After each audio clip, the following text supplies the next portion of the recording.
Ciao a tutti ragazzi, oggi vediamo come scaricare e installare Minecraft per PC gratuitamente. Possiamo con questa versione giocare anche con i nostri amici.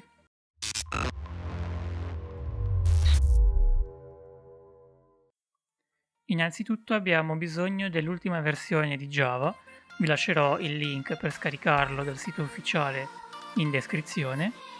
Una volta scaricato e installato Java, possiamo scaricare anche il launcher di Minecraft. Anche questo vi lascio il link in descrizione, è caricato su Mega. Lo scarichiamo. Una volta messo sul desktop lo possiamo avviare. Magari la prima volta ci metterà un pochino di più perché farà l'installazione dei file e una volta aperto si presenterà in questo modo.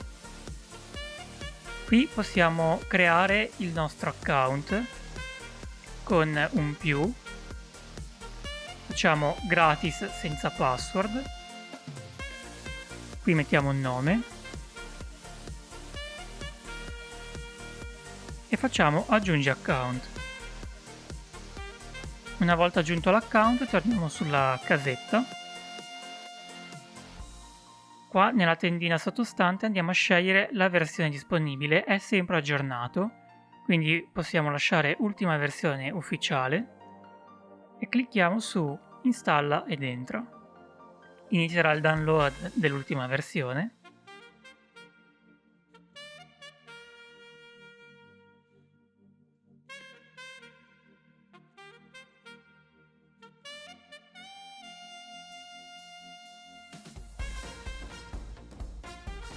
Ok, una volta scaricati i file, il launcher si aprirà automaticamente e noteremo in basso a sinistra che c'è scritta l'ultima versione disponibile e possiamo fare giocatore singolo o anche multigiocatore per giocare con i nostri amici.